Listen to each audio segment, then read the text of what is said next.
Assalamualaikum warahmatullahi wabarakatuh.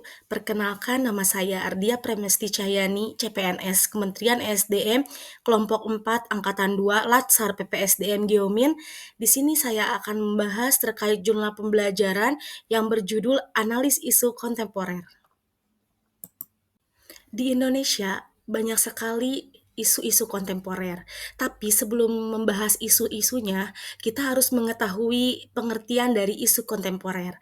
Isu kontemporer adalah permasalahan atau fenomena yang muncul dan berkembang pada masa kini, bersifat aktual, serta berdampak luas terhadap kehidupan masyarakat, bangsa, dan negara.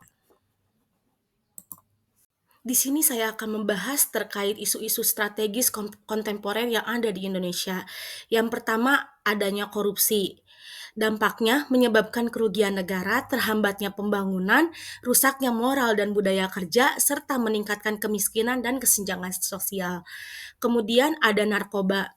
Dampak dari narkoba yaitu merusak kesehatan fisik dan mental, meningkatkan angka kriminalitas, serta merusak generasi muda bangsa.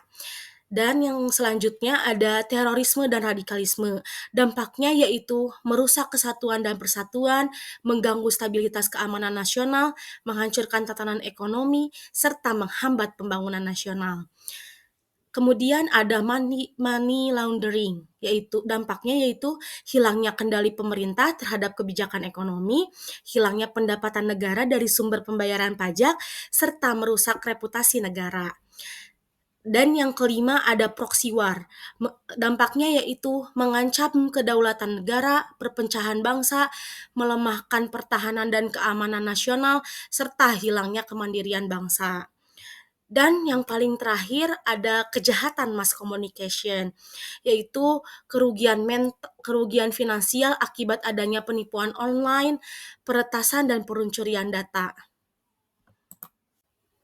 Selanjutnya saya akan membahas peran ASN dalam menghadapi isu kontemporer.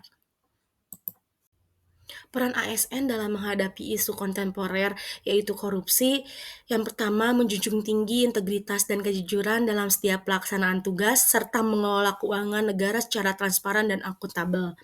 Kemudian peran ASN dalam isu kontemporer narkoba yaitu mengintegrasi nilai anti narkoba dalam pelayanan publik serta menjadi teladan hidup sehat tanpa narkoba di lingkungan kerja maupun masyarakat. Peran ASN dalam isu kontemporer terorisme dan radikalisme, yaitu yang pertama menjaga loyalitas terhadap NKRI, Undang-Undang Dasar 1945, dan Pancasila sebagai ideologi negara, serta menguatkan wawasan kebangsaan dan nilai-nilai bela negara. Kemudian peran ASN dalam menghadapi isu kontemporer yaitu money laundry, yang pertama menjunjung tinggi integritas dan transparansi dalam setiap pengelolaan keuangan negara, serta mengintegrasi budaya kerja bersih dan bebas korupsi di lingkungan kerja. Peran ASN dalam menghadapi isu kontemporer proxy war. Yang pertama, menjaga persatuan dan kesatuan bangsa dengan memperkuat nilai-nilai Pancasila dan wawasan kebangsaan, serta meningkatkan literasi digital untuk mencegah terpengaruh hoaks, disinformasi, dan propaganda pihak asing. Kemudian, peran ASN dalam menghadapi isu kontemporer yaitu kejahatan mass communication. Yang pertama, menggunakan media sosial secara bijak dengan mengedepankan etika dan tanggung jawab, serta meningkatkan literasi digital untuk mampu memilah dan menyaring informasi yang benar. Kemudian di sini saya akan menjelaskan terkait konflik kepentingan. Apa itu konflik kepentingan? Konflik kepentingan adalah kondisi ketika pejabat menggunakan wewenangnya untuk kepentingan pribadi atau orang lain sehingga mempengaruhi netralitas dan kualitas keputusan. Kemudian ada beberapa step terkait pengelolaan konflik kepentingan. Step pertama yaitu mengidentifikasi konflik kepentingan, kemudian pelaksanaan pengelolaan konflik kepentingan, dan yang ketiga pengawasan konflik kepentingan, dan yang keempat apresiasi.